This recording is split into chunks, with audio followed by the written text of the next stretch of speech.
Cette croix me sera toujours chère. Elle est gloire et victoire pour moi. Et par elle, en la maison du Père, la couronne est offerte à ma foi. Et par elle, en la maison du Père, la couronne est offerte à ma foi.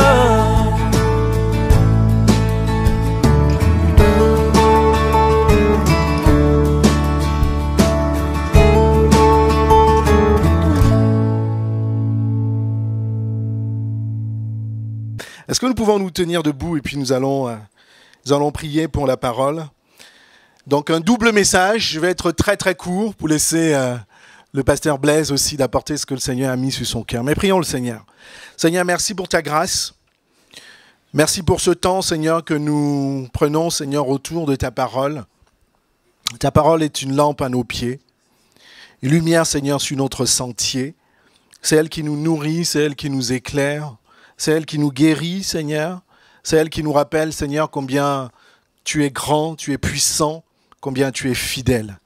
Seigneur, ce matin, Seigneur, nous te prions que tu nous remplisses de ton Saint-Esprit.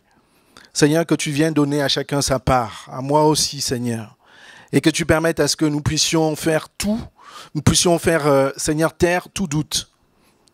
Seigneur, par rapport à ta parole, que nous puissions l'accepter, Seigneur, comme des petits enfants. Seigneur, tu as dit que le royaume des cieux leur ressemble.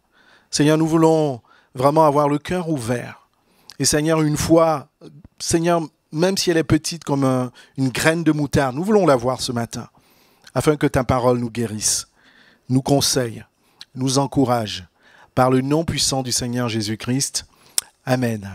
Vous pouvez vous asseoir. Le titre du message, c'est « Veux-tu être heureux ou heureuse en 2025 ?» Donc, il y a une nouvelle année qui commence et le Seigneur m'a mis à cœur ce premier passage qui dit « Si vous savez ces choses, vous êtes heureux pourvu que vous les pratiquiez. » Je ne sais pas si vous vous souvenez du contexte de ce passage-là. C'est en fait quand Jésus était en train de laver les pieds de ses disciples. Et Jésus a pris le temps de laver les pieds de ses disciples. Au-delà du symbole de laver les pieds, Jésus leur apprenait beaucoup de choses. Jésus leur apprenait de marcher dans l'humilité, de marcher dans l'amour, de marcher dans la prévenance. Et Jésus leur a appris plein de choses. Et ce qui est important, c'est pas vraiment tout ce qui s'est passé. C'est-à-dire le fait que Jésus leur a lavé les pieds. C'est que Jésus leur a enseigné plein de choses. Et Jésus leur a dit, vous serez heureux pourvu que vous les pratiquiez. En d'autres termes, en 2025, tu seras heureux ou heureuse. Pas simplement parce que tu viendras à l'église tous les jours. Pas simplement parce que tu feras des louanges dans ta vie. Mais parce que tu vas écouter la parole de Dieu et que tu vas les mettre en pratique. Si je vous dis les choses vraiment simplement, mes frères, mes sœurs, voyez, quand vous voyez les hommes et les femmes heureux, heureuses dans la maison de Dieu, c'est pas parce que leur compte bancaire est grand, c'est pas parce que leur épouse sont des personnes admirables, gentilles, etc. C'est des personnes qui écoutent la parole de Dieu et qui les mettent en pratique. Je le reprends, vous savez ces choses. Dans l'Église, on a reçu beaucoup d'enseignements. Vous avez appris à aimer, à vous aimer les uns les autres, à être patient, à pardonner. Nous connaissons beaucoup de choses. Mais en 2025, tu seras heureux, tu seras heureuse pourvu que tu les mettes en pratique. En d'autres conditions, c'est si tu mets en pratique la parole de Dieu que tu seras heureux ou heureuse. C'est une condition, mon frère et ma sœur. Ce n'est pas autre chose qui va te rendre heureux ou heureuse. Tu auras ton travail, tu auras ta famille, mais tu seras heureux si tu mets en pratique la parole de Dieu.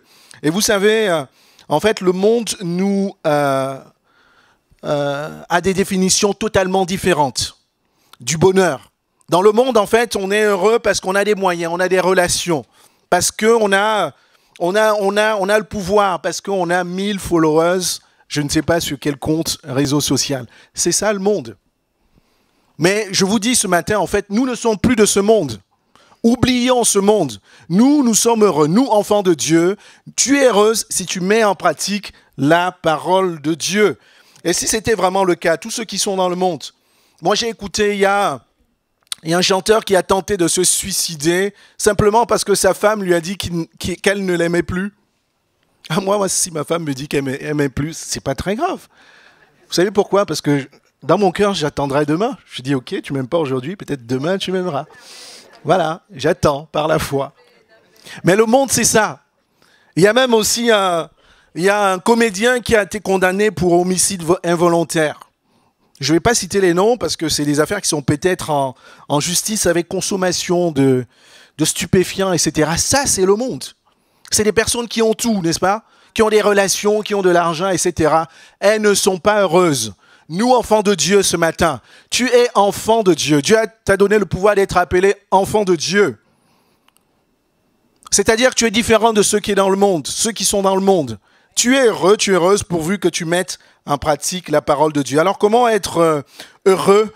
Je vais passer rapidement. Donc, 5 points, le Seigneur m'a mis sur le cœur, c'est de prier en tout temps. Vous savez, il y a un grand danger. Je vais vous rappeler des choses que vous connaissez. Mais il est bon en début d'année de se rappeler des choses qui donnent la vie. Il y a un grand danger qui guette de plus en plus des chrétiens. Il y a des chrétiens qui ne prient plus, même des serviteurs de Dieu, qui sont comme ça enveloppés, qui sont, on va dire, enveloppés, oui, dans le service, dans le quotidien, etc.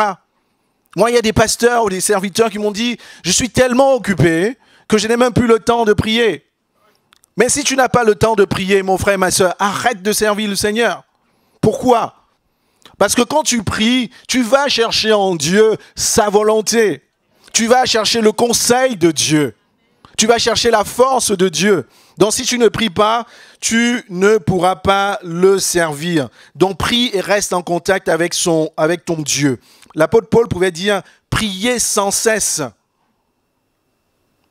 Et donc la conséquence quand tu ne pries pas, c'est que, vous voyez, j'en ai rencontré des chrétiens pour lesquels les portes sont toujours fermées.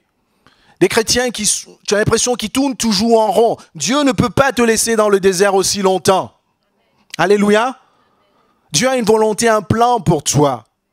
Dieu veut que tu pries, que tu ailles chercher le conseil vers lui. Donc, en effet, tu peux tourner en rond si tu n'as pas l'instruction de Dieu. Tu peux tourner en rond si tu n'as pas... Jésus a dit, je suis le chemin. Si tu ne vas pas chercher le chemin, tu vas tourner en rond.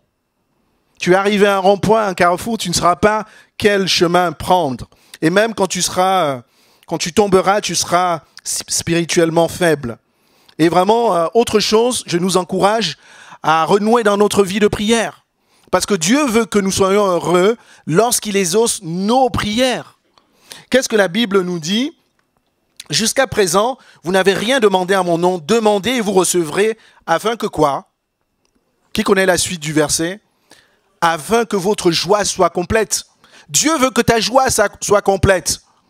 Dieu veut que ta joie soit complète parce que, pas simplement parce que tu as reçu ce que tu demandais, parce que lui, il t'a exaucé. Je veux que vous soyez heureux.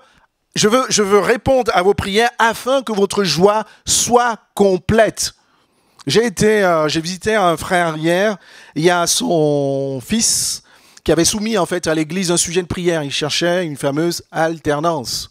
C'est difficile de trouver les alternances en fait. Et on a prié, je ne sais pas pendant combien de temps. Mais Dieu a un temps pour toi.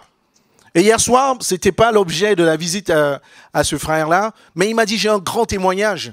Tu te souviens, René, on a prié pour mon fils. Et lui-même, il est venu te dire qu'il est venu demander la prière de l'église. Et son fils a reçu son alternance. Il était dans la joie, c'était un stress pas possible. Il y a certains d'entre vous qui recherchent ces choses-là. Et Dieu veut que ta joie, que tu aies ta joie, parce que lui, il t'a exaucé. Demandez et vous recevrez afin que votre joie soit parfaite. L'Église doit aussi persévérer dans la prière. Jésus pouvait dire quoi ? Ma maison sera appelée une maison de prière. Donc je nous encourage sur des choses que vous connaissez, que nous connaissons. Alors, même dans la maison de Dieu, vous savez, les premiers apôtres, Ils étaient persévérants. Les premiers apôtres, ils vivraient malgré toutes les épreuves qu'ils traversaient. Ils persévéraient dans la prière. Et ils avaient des miracles. Alléluia. Leur foi était renouvelée. Même quand ils étaient maltraités, la Bible nous dit qu'ils retournaient dans leur maison comment? En joie. Parce que la joie du Seigneur était leur force. Donc j'encourage aussi l'Église à continuer à prier. Donc la prière n'est pas réservée uniquement pour un groupe. La prière, c'est l'histoire de toute l'Église. Pensez à l'Église primitive. Pensez à Pierre et Paul. Quand ils se réunissaient dans la chambre haute, quand ils se réunissaient dans la maison, il se passait des choses incroyables. Non seulement à Jérusalem, mais dans tout le monde entier. Et c'est grâce à leur confiance. C'est grâce à leur foi qu'aujourd'hui, toi et moi, nous avons aussi la foi en Jésus-Christ. Dans l'Église, je nous en encourage. 2025, si vous voulez être heureux, heureuse, persévérez dans la prière. Deuxième chose, manifeste l'amour de Dieu. Je ne vais pas te parler de l'amour de ton Dieu, parce que si je demande à chacun ici, tu vas dire « j'aime mon Dieu de tout mon cœur, de toute ma force ». Je vais te parler de l'amour de ton prochain et je vais te parler de cet amour qui est équivalent. Romains 12, verset 10 dit ceci « Par amour fraternel, soyez pleins d'affection les uns envers les autres, par honneur usés de persévérance réciproque, c'est-à-dire d'amabilité, d'attention les uns des autres. » Il y a des chrétiens qui sont en lutte permanente contre les autres chrétiens, contre la famille, ainsi de suite. Ce n'est pas ce que Dieu veut.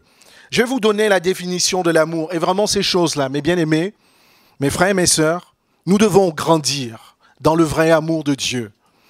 Parce que si tu veux aimer avec ton cœur, avec ton intelligence, tu n'y arriveras jamais. Parce que ton cœur et ton intelligence sont limités. Tu n'auras jamais autant de ressources pour aimer, pour pardonner, pour être patient, pour être patiente. Moi, j'aime ce passage de 1 Corinthiens 13. L'amour est patiente, elle est pleine de bonté. La charité n'est point envieuse, la charité ne se vante point. Elle ne s'enfle point d'orgueil. Elle ne fait rien de malhonnête, elle ne cherche point de son intérêt. Si je m'arrête là, tu vas dire oui. Je suis patient, je suis plein de bonté, je ne suis pas envieux, je ne me vante pas, je ne m'enfle pas d'orgueil. Je ne suis pas malhonnête. Je ne cherche point mon intérêt. Mais suivez ça attentivement, la suite. Mais vraiment, si vous devez grandir dans l'amour, revenons à la parole de Dieu. Qu'est-ce que la parole de Dieu nous dit? Elle ne s'irrite point. Elle ne soupçonne point le mal. Elle ne se réjouit point de l'injustice, mais elle se réjouit de la vérité. Elle excuse tout. Elle croit tout. Elle espère tout. Elle supporte tout. Alléluia. Que ceux qui l'ont compris ce matin, alléluia, demandez au Seigneur de vous aider. Vous n'aurez jamais autant de ressources. Si tu veux aimer, je vous le dis, si tu veux aimer avec ton cœur n'est pas suffisamment rempli d'amour. Ton intelligence n'est pas suffisamment remplie de patience. Tu dois aimer par l'aide du Saint-Esprit qui va t'aider à ne pas t'irriter, qui va t'aider à excuser tout, à ne pas soupçonner le mal. Tu dois aimer comme le Saint-Esprit. Notre chair, je vais te le dire, je parle aussi de moi. On est incapable. Tu es incapable de le faire. Parce que la Bible nous dit que la chair est faible. Et derrière, non seulement elle est faible, mais elle fait ce que l'esprit ne veut pas faire. Elle fait des choses contraires à l'esprit. Ta chair ne veut pas pardonner, ta chair ne veut pas excuser, ta chair ne veut pas être patiente. Tu ne peux aimer que si tu aimes par l'aide du Saint-Esprit. C'est le Saint-Esprit qui met l'amour de Dieu dans ton cœur. Alléluia. Vous êtes d'accord avec ça? Vraiment, si tu es concerné, passe le temps ce jour, en fin de journée, en disant « Seigneur, aide-moi à aimer ». Et vous allez voir beaucoup de choses débloquées dans ce domaine-là, dans votre vie professionnelle, dans votre vie familiale, dans votre vie de couple. Un amour sans limite comme celui du Seigneur Jésus-Christ. L'apôtre Paul pouvait dire aux Éphésiens « À cause de cela, je fléchis les genoux devant le Père, duquel tire son nom toute famille dans les cieux et sur la terre, afin qu'il vous donne, selon la richesse de sa gloire, d'être puissamment fortifié par son esprit dans l'homme intérieur, en sorte que Christ habite dans vos cœurs par la foi. Christ habite dans vos cœurs par la foi, afin que tu sois fortifié pour aimer plus, pour aimer plus loin, pour aimer plus longtemps, pour aimer sans condition. Et l'apôtre Paul pouvait rajouter « Je puis tout par celui qui me fortifie ». L'amour rend très très fort. Notre modèle en amour, c'est qui? C'est Seigneur Jésus-Christ. Par amour, il allait à la croix, il a souffert de tout son corps. Vous voyez ce que l'amour peut faire? L'amour peut te permettre de faire ce que ta chair ne peut pas faire. L'amour te rend fort. 3, nourris-toi régulièrement de la parole de Dieu et mets-la en pratique. Vous savez, ce qui éloigne les hommes de Dieu ou les enfants de Dieu, ce n'est pas l'incrédulité, mais c'est la religion, c'est le fait d'accomplir. Puis un frère d'ailleurs qui l'a évoqué tout à l'heure au début, c'était assez marrant, mais je disais, mais Seigneur, tu es merveilleux, parce que oui, il faut que je le dise. C'est d'accomplir les choses comme ça, par tradition, par rituel.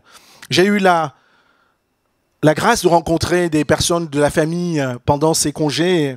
Et en fait, je me suis rendu compte qu'elles étaient chrétiennes ou pas chrétiennes. En fait, elles étaient dans le doute parce qu'elles ne lisaient pas la parole de Dieu. Parce qu'elles ne se nourrissaient pas de la parole de Dieu. J'ai entendu quelqu'un me dire, et ça c'est vraiment, vous voyez comment le diable peut être mauvais.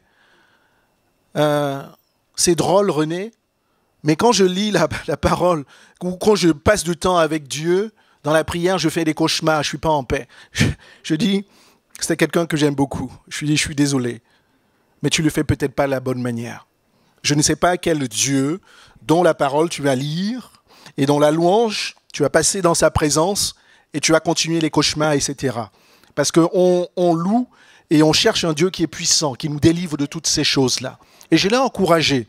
Vous voyez, c'était pas un blâme, une reproche, mais je l'ai encouragé à rechercher le véritable Dieu parce que c'est lui qui apportera la paix.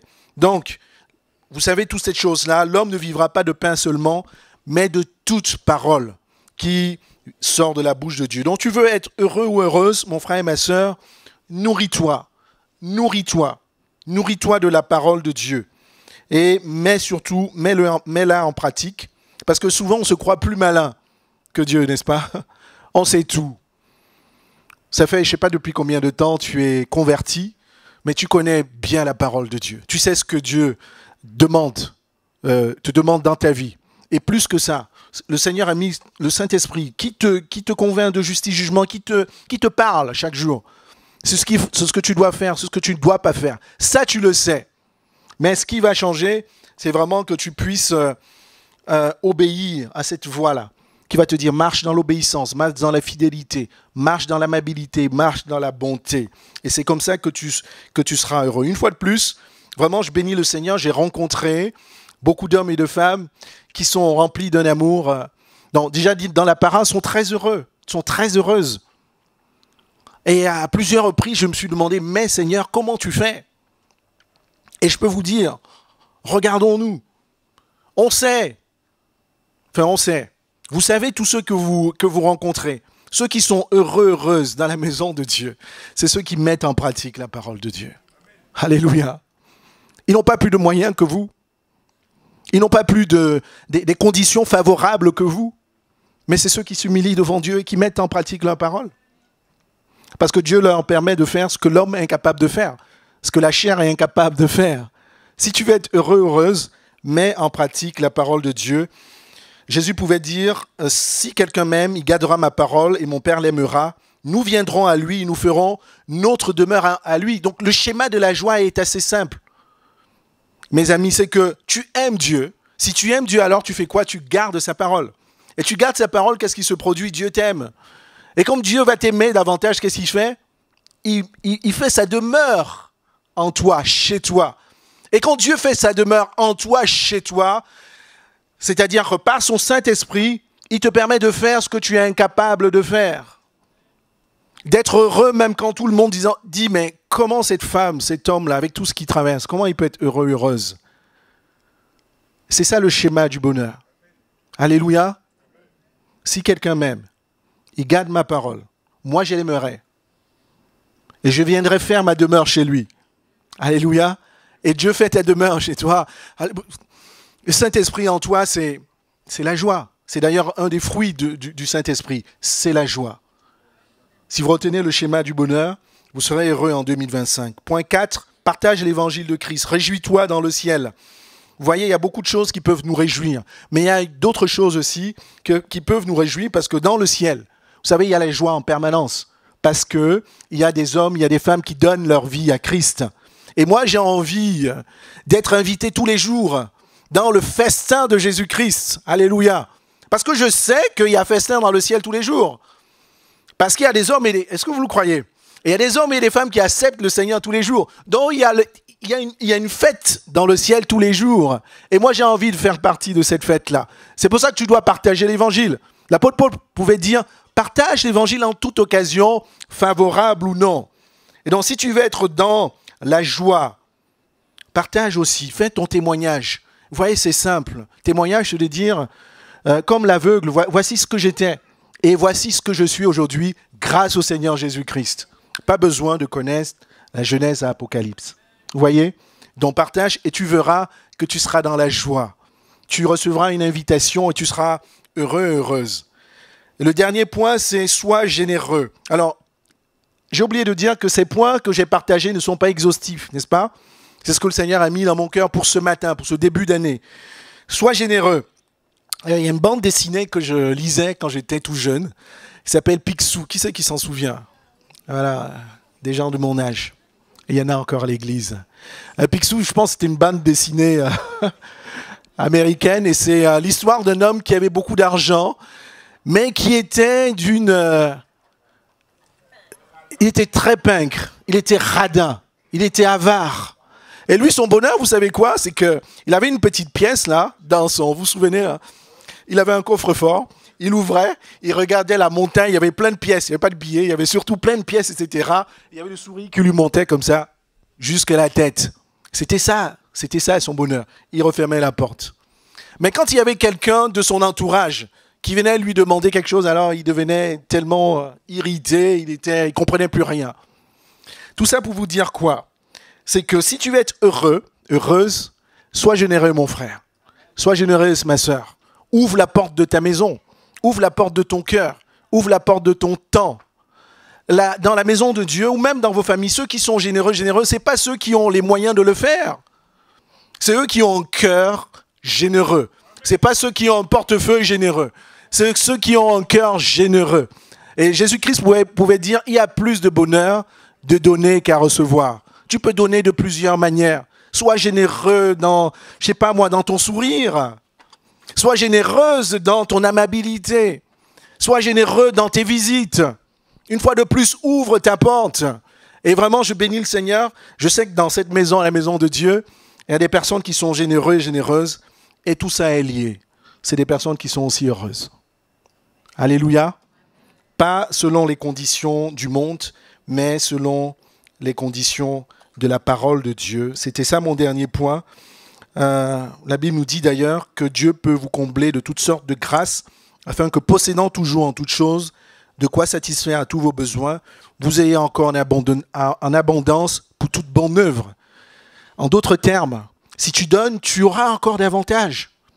Quand je dis donner, c'est donner de l'amour, donner de ton temps, donner du matériel, donner de l'argent. C'est Dieu qui renouvelle tout ça pour que tu en aies encore davantage et davantage. Donc je termine. Donc si tu veux être heureux, prie mon frère et ma sœur, manifeste l'amour de Dieu, lis la parole de Dieu, nourris-toi, partage l'évangile de Christ et surtout sois généreux. Amen. Que le Seigneur vous bénisse. Je vais m'arrêter là pour laisser la deuxième partie. Je voudrais juste dire qu'en 2025, nous sommes appelés à mourir à nous-mêmes. Le frère a parlé de prier sans cesse, de manifester l'amour, de méditer la parole de Dieu, d'être bon, débonnaire et de faire du bien. Il faut faire le bien aux autres. Pour cela, il y a un passage que je vais le lire, mais j'aimerais seulement dire que nos vies ne nous appartiennent plus. Et c'est ce que nous devrions comprendre en cette année 2025. Parce que nous sommes devenus des doulos de Jésus-Christ. Nous sommes devenus esclaves. Et un esclave n'a pas de parole. Un esclave ne fait qu'obéir à ce que son maître lui dit de faire. Un esclave ne peut même pas prétendre dire au maître, mais il ne peut pas. Parce que si le maître lui dit fais ça, il ne peut que le faire. Si le maître lui dit viens ici, il ne peut que venir. Il lui dit va là-bas, il va aller. Si le maître lui dit tue-toi, il peut même se tuer. Parce qu'il appartient à quelqu'un d'autre. Et mon frère a parlé de prière. Vous savez, la prière, quand nous prions, il faut comprendre que nous devrions être en symbiose avec notre Seigneur et notre Dieu dans la prière. Tout le monde peut prier. Si vous demandez à un musulman, est-ce que tu pries? Il va dire, je prie 5 fois par jour. Si vous demandez à un catholique, est-ce que tu pries? Il va dire, oui, je prends toujours mon chapelet, je prie tout le temps. Si vous demandez à un bouddhiste, il va dire, bah oui, je prie Krishna tous les jours. Les gens prient tous les jours.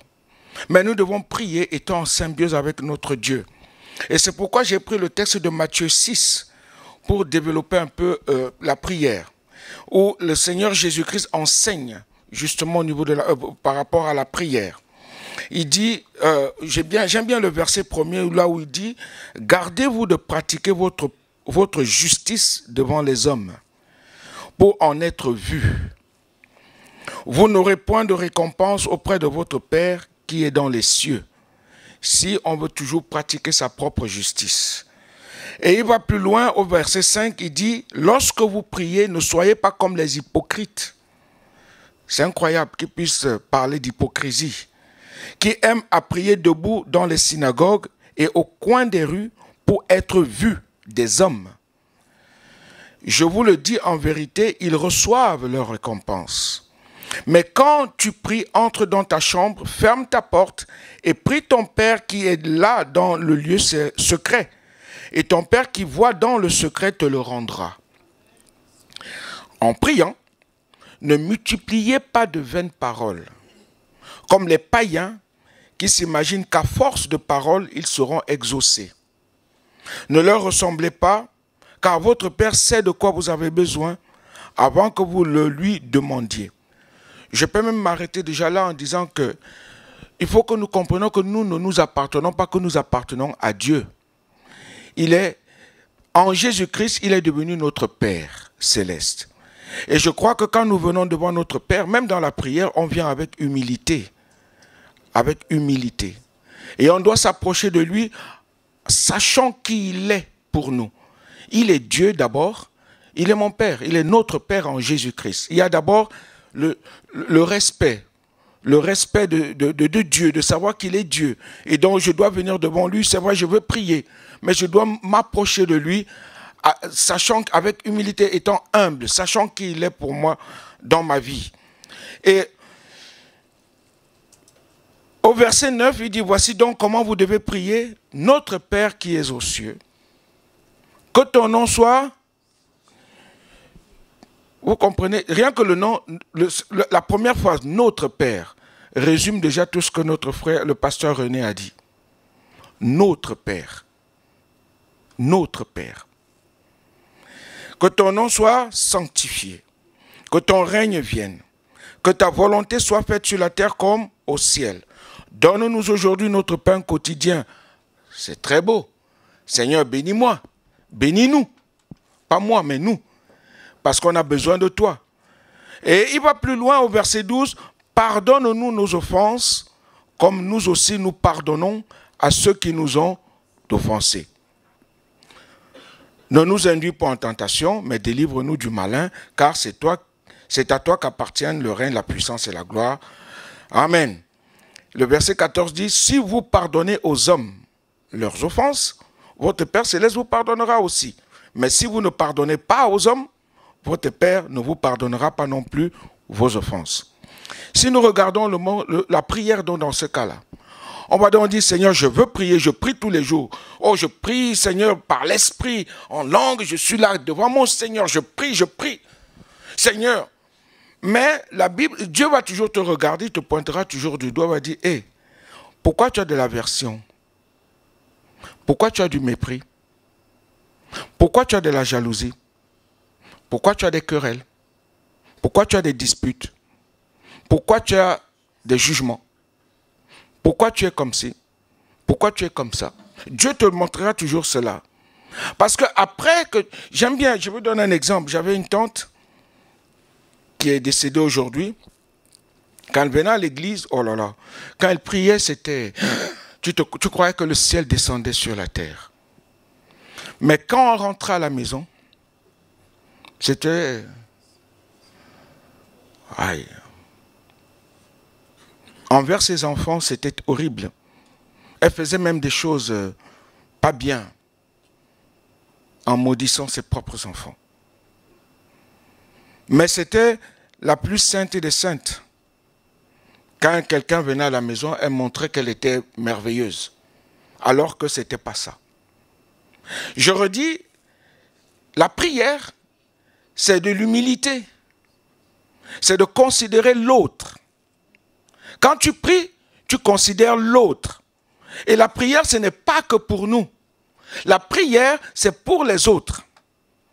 Bien parce que Jésus-Christ dit, Dieu nous connaît. Il sait qui nous sommes. Il sait ce dont nous avons besoin.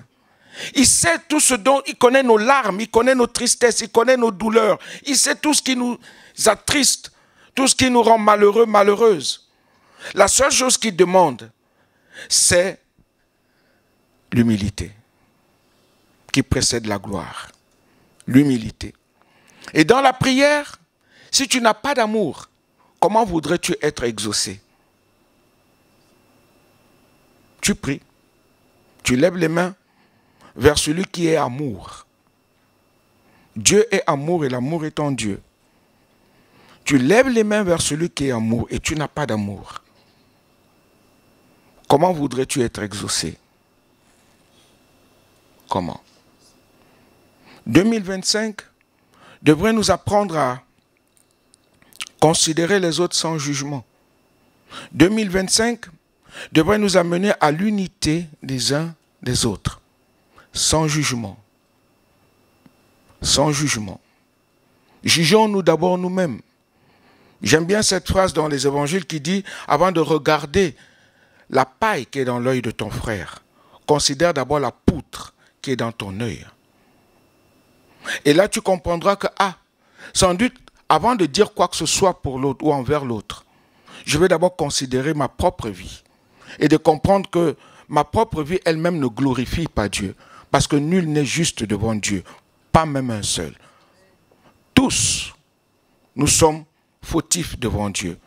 Et c'est pour cela que notre Seigneur Jésus-Christ est venu, pour nous libérer, pour nous sauver. On doit manifester cet amour. On doit se pardonner les uns les autres. Il y a un serviteur de Dieu qui disait, je veux pardonner, Père, pardonne-moi comme je pardonne. Ben, c'est exactement ça. Pardonne-nous nos offenses comme nous pardonnons. Là, et quand tu demandes pardon, ou bien quand tu pardonnes, on enlève le mot « mais ». Ça doit disparaître. Parce que Jésus-Christ, ou Dieu le Père, quand il nous pardonne en Jésus, il rend une feuille blanche, toute blanche. Mais nous, quand nous présentons notre prière à Dieu et notre pardon, il y a une tâche. Tu dis, Seigneur, je pardonne à mon frère, je pardonne à ma soeur, je pardonne, je pardonne. La tâche, elle est là. Il y a une tâche. Mais tu n'effaces pas tout totalement. Tu gardes encore un petit point. Ne serait-ce que ce petit point-là est sale. La feuille n'est pas blanche comme tu veux que Dieu te la rende blanche. Parce que Dieu va te dire, moi je t'ai rendu blanc. Je t'ai rendu tout blanc. Il n'y a plus de condamnation.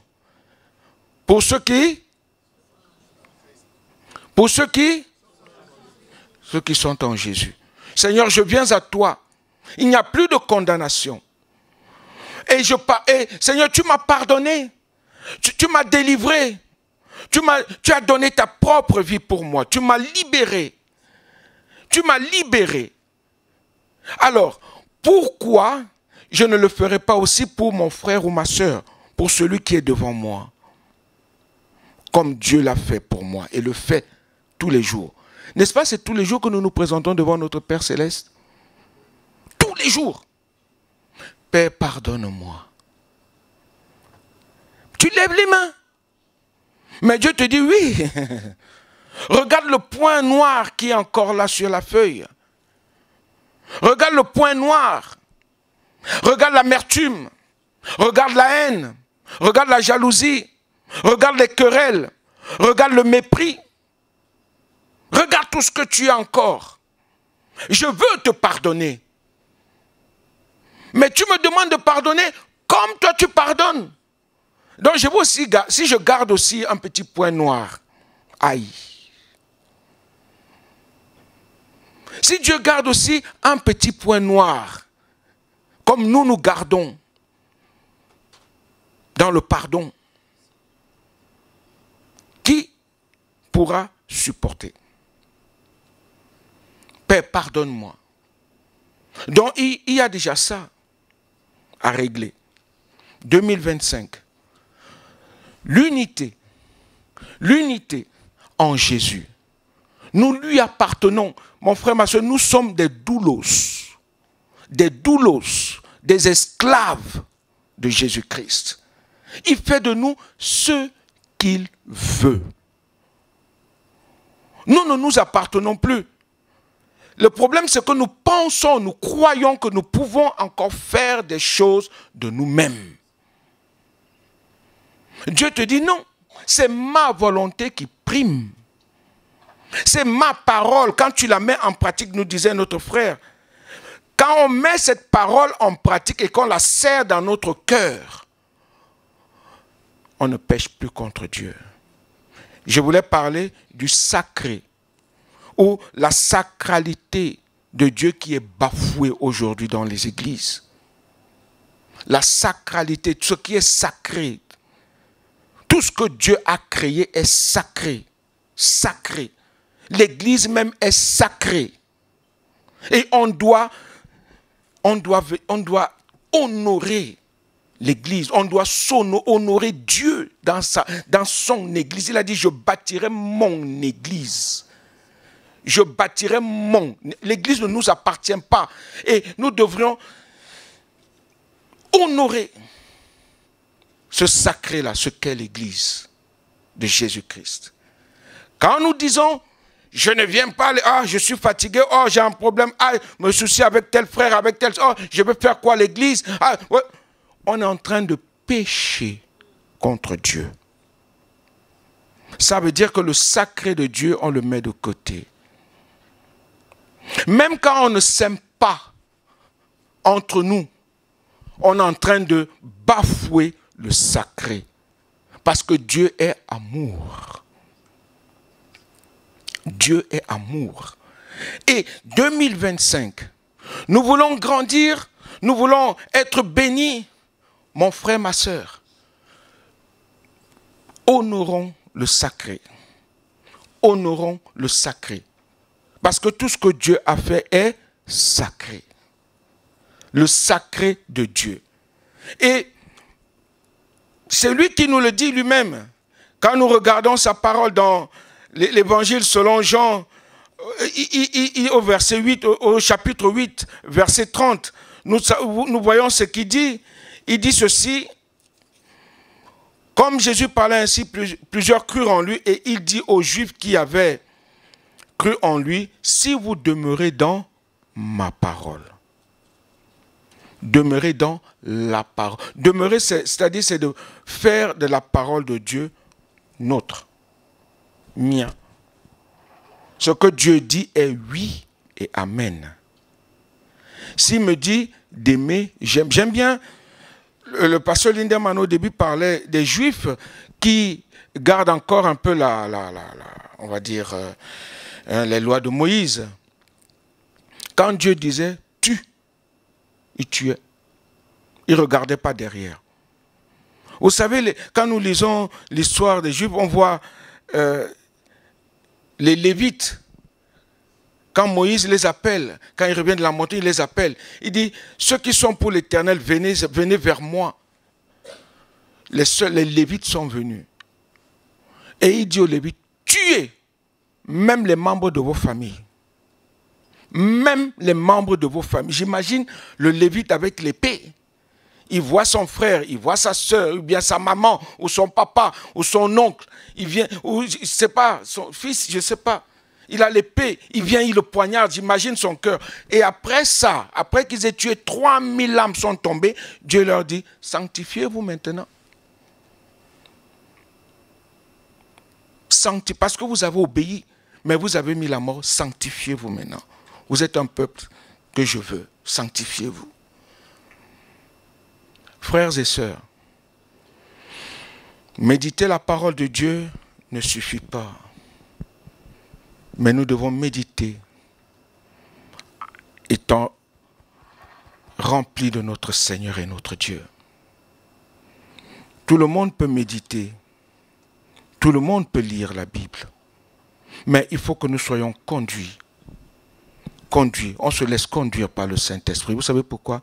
Parce que nous sommes le temple du Saint-Esprit. Et parce que nous sommes le temple du Saint-Esprit, on se laisse conduire par le Saint-Esprit. Ce n'est pas facile, hein? Ce n'est pas facile. Mais nous devons accepter de dire, Seigneur, je fais de toi mon Seigneur et mon Dieu, mon Maître. Je fais de toi ma vie.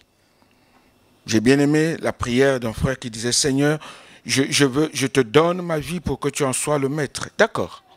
Mais quand Dieu devient ton maître, quand il te dit, lève-toi, va là-bas, tu es obligé d'y aller.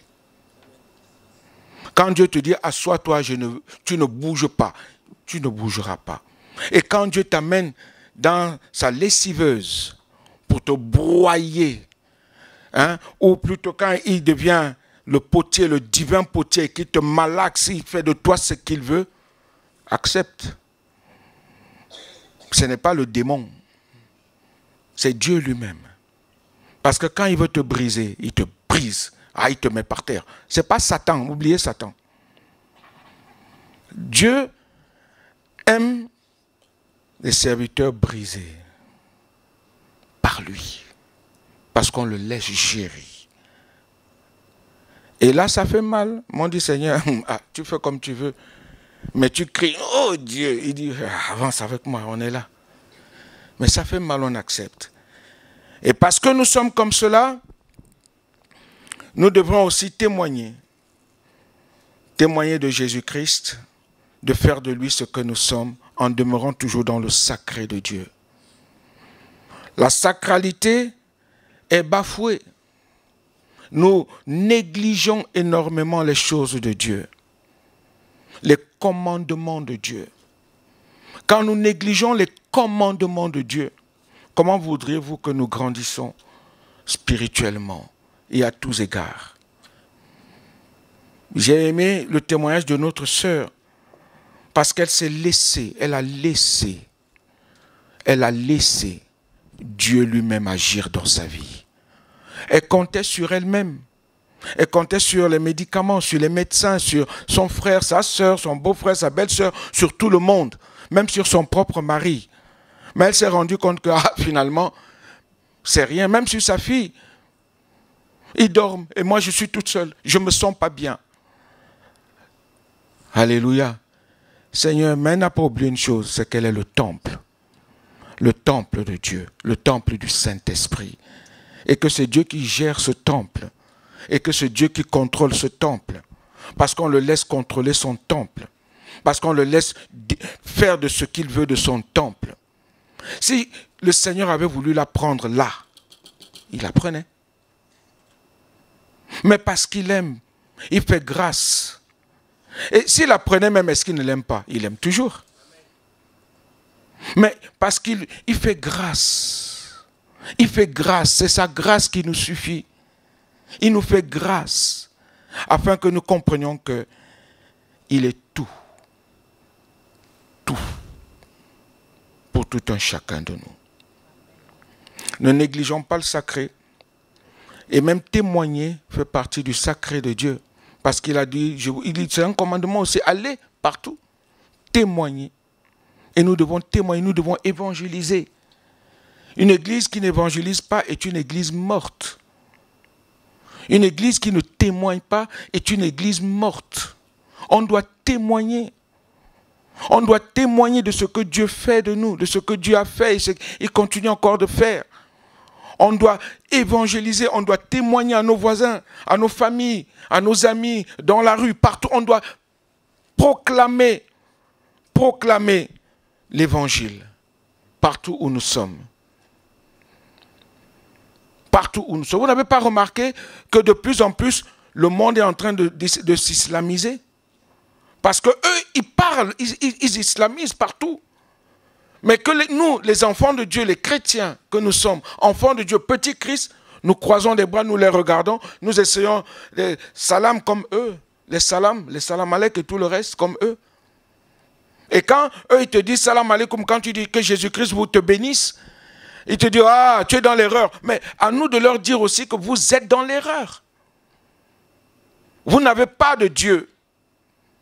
Vous adorez un ange. Vous adorez un ange. Mais nous avons le Créateur avec nous. Il faut le leur témoigner. Ils ont besoin du témoignage.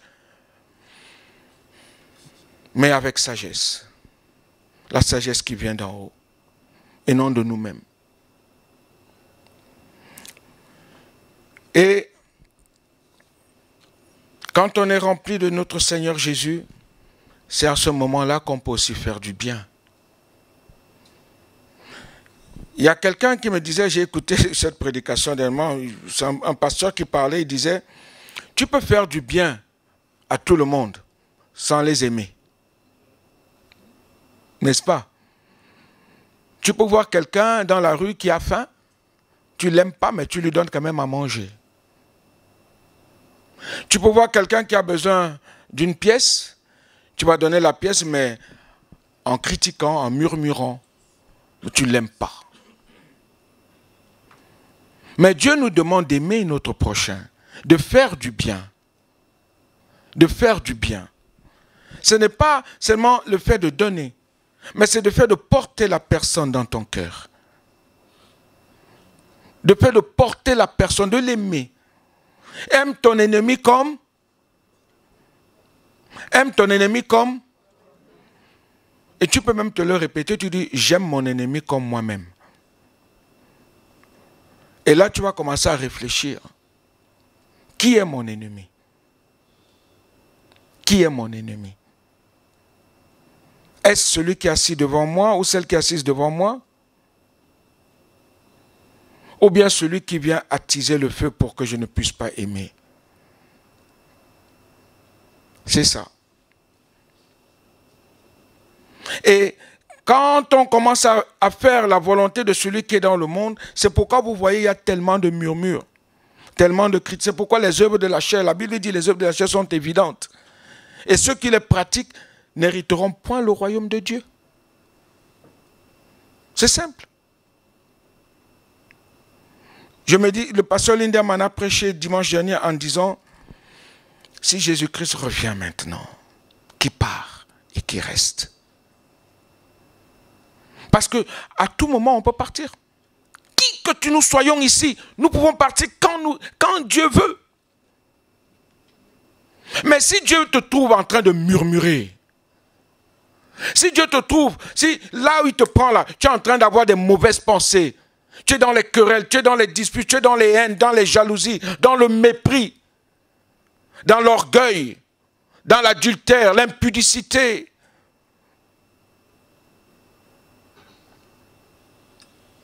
tu te retrouves devant lui.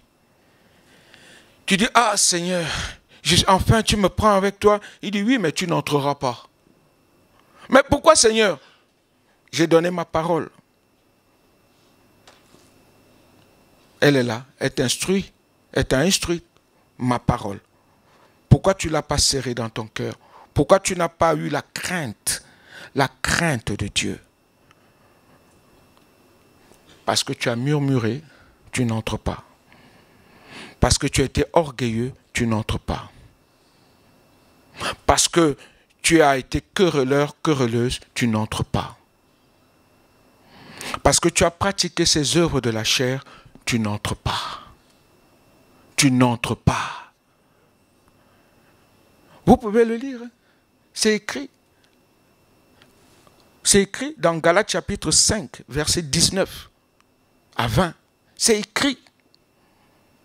Ceux qui pratiquent de telles choses n'hériteront point le royaume de Dieu. Point le royaume. La parole de Dieu est immuable. Elle est oui et amen. Ceux qui pratiquent de telles choses n'hériteront point le royaume de Dieu. Et Dieu, je vous assure, depuis un certain temps, Dieu m'amène dans un brisement. Je remercie Dieu. Et dit, Seigneur, tout ce que je traverse aujourd'hui, là où tu m'amènes, à toi soit toute la gloire. Parce que je me rends compte que, Seigneur, je voudrais même entrer dans l'église à genoux. À genoux. Rester même dans mon petit coin et dire, hé Dieu, parce que la crainte de Dieu, la crainte. Et je regarde, je dis, ah Seigneur, tu me fais passer par des moments horribles de ma vie. Ben oui. Vous savez pourquoi? Parce qu'un jour j'étais en prière et je veux m'arrêter par là parce que le temps passe aussi. Je priais et le Seigneur me montre la croix et je vois le Seigneur sur la croix. Et le Seigneur me parle, me dit, qu'est-ce que tu vois, Blaise? Je dis, Seigneur, je te vois sur la croix. Je continue à prier. Une deuxième fois, il me dit, qu'est-ce que tu vois, Blaise? Et dans mon cœur, je répète, je dis, Père, je te vois, oh Jésus, je te vois sur la croix, là où tu as porté mes souffrances et mes douleurs.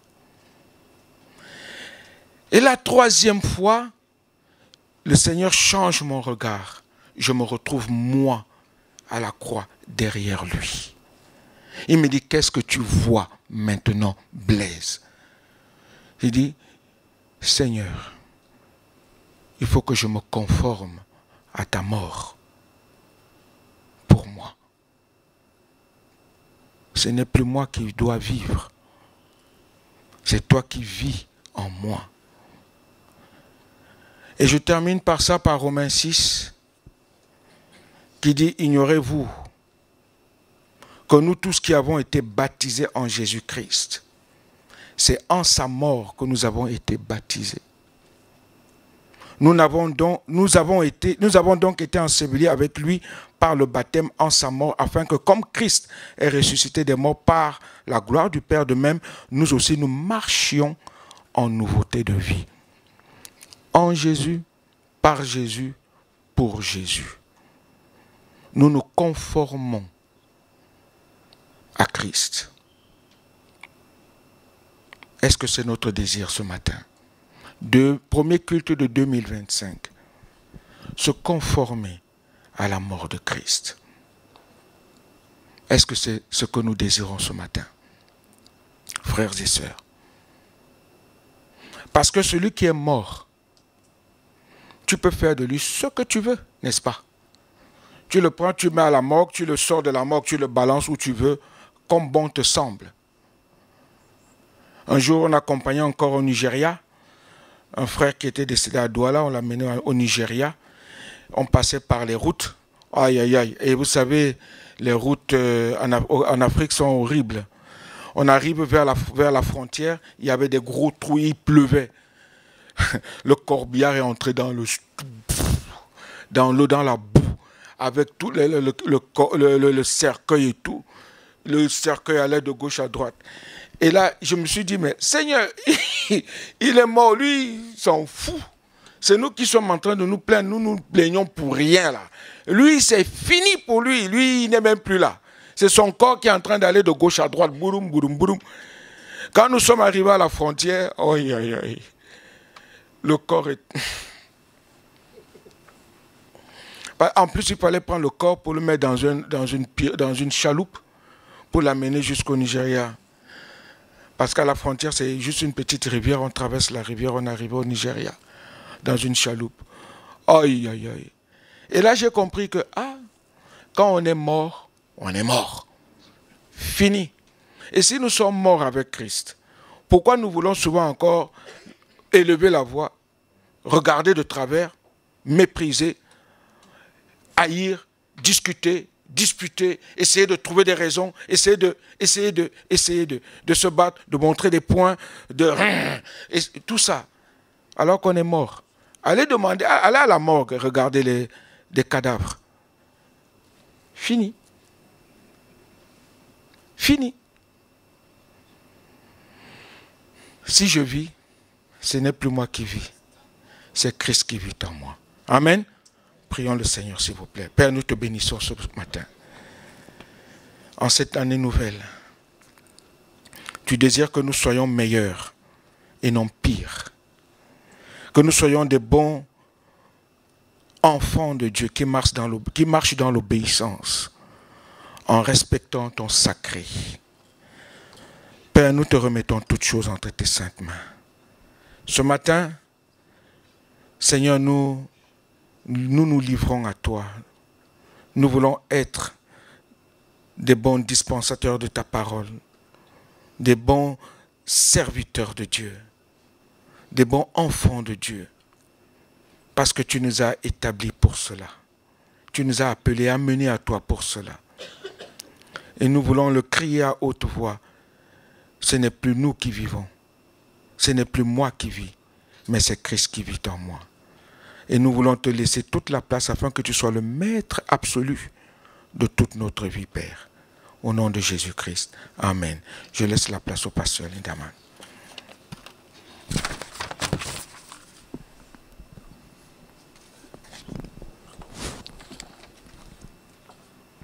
Je vous invite à fermer les yeux, à rester quelques minutes avec les yeux fermés. Si vous deviez mourir aujourd'hui, est-ce que vous seriez accepté par le Seigneur? On ne pense pas souvent à la mort, mais un de mes amis, un pasteur, Steve Smith, le 1er janvier, était avec sa famille, son beau-fils, sa fille, une petite fille et une autre fille que son beau-fils voulait adopter. Vers 8 heures le soir, un certain nombre de personnes sont entrées de force et ont commencé à tirer. Steve a été tué. Sa fille a été tuée. Son beau-fils est entre la vie et la mort à l'hôpital. Et les deux filles, petite fille et celle qu'il voulait adopter, ont été enlevées. Apparemment, la police a arrêté au moins 3 personnes et ils ont retrouvé la petite fille, mais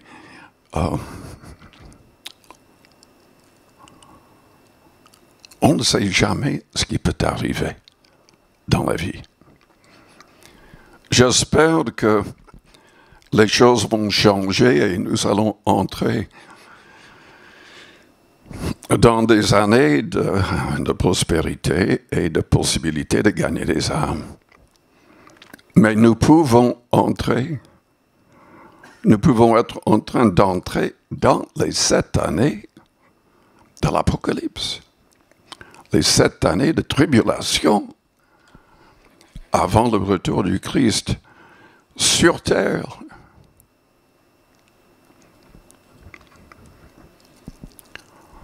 Au début de cette tribulation, 2 milliards de personnes seront tuées par la guerre, par la famine et par des pandémies. Vous savez que les actualités parlent tellement de choses, mais souvent ne parlent pas de tout. Vous savez qu'en Chine, les hôpitaux sont débordés, les crématoriums sont débordés. De nouveau, il y a des problèmes de virus et je ne sais pas quoi d'autre. Par un accident ou par on ne sait pas quoi, on pourrait mourir aujourd'hui. Si on devait mourir aujourd'hui, est-ce que nous serions acceptés par le Seigneur et jugés dignes du Seigneur ou rejetés?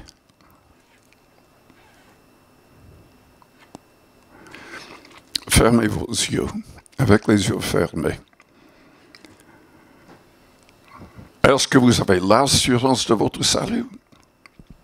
Est-ce que vous voulez cette assurance?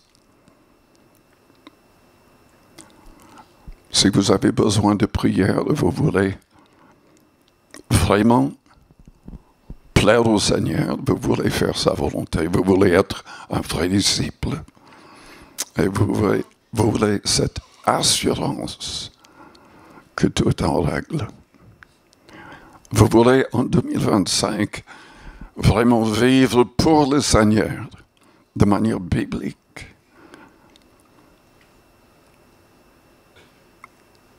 Mais vous avez besoin de prière. Faites-moi signe en élevant votre main, juste pour un instant. Merci. Oui. Oui, plusieurs personnes. Père Céleste, je prie pour toute personne dans la salle. Je prie surtout pour les personnes qui ont élevé la main. Seigneur, nous avons tous besoin de toi. Aide-nous à prier sans cesse. Aide-nous à être fidèles dans tous les domaines. Que nous puissions vraiment recevoir la force nécessaire de ta parole et de la prière. Que nous puissions chasser la timidité, les craintes, afin de témoigner. Aide-nous à être fidèles, à être des guerriers spirituels pour gagner des âmes, pour être des modèles dans ce monde qui est en train de périr. Seigneur, nous sommes dans une guerre. Aide-nous à être plus que vainqueurs, que nous puissions vivre de manière spirituelle et non pas de manière charnelle. Aide-nous à être remplis de l'Esprit, à rester remplis de l'Esprit et conduits par ton Esprit. Sans toi, nous ne pouvons rien faire. Je vous invite à répéter une prière pour aider les personnes qui veulent se mettre en règle. Père Céleste, je confesse ma foi en Jésus-Christ. Je reconnais que je suis pécheur. Tous les hommes sont pécheurs selon ta parole. Mais ta parole déclare que Jésus-Christ était sans péché. Qu'il a accepté de souffrir à notre place. De souffrir à cause de nos fautes. Il a accepté par amour. Et tu l'as ressuscité pour notre justification. Pardonne-moi mes fautes. Purifie-moi de toute iniquité. Que je puisse devenir un vrai disciple du Christ, rempli de ton esprit. Remplis-moi de l'amour du Christ, de la force du Christ. Aide-moi à marcher dans la sainteté, à être un modèle de pureté. Je ne peux pas accomplir cela sans toi. Délivre-moi, Seigneur. Délivre-nous du mal. et aide-nous à te glorifier, à marcher d'une manière digne de toi. Au nom de Jésus-Christ, pendant quelques minutes, priez à votre place. Demandez au Seigneur de prendre le contrôle de chaque détail de votre vie. Confessez tout ce qui vous amène loin du Seigneur et de sa volonté.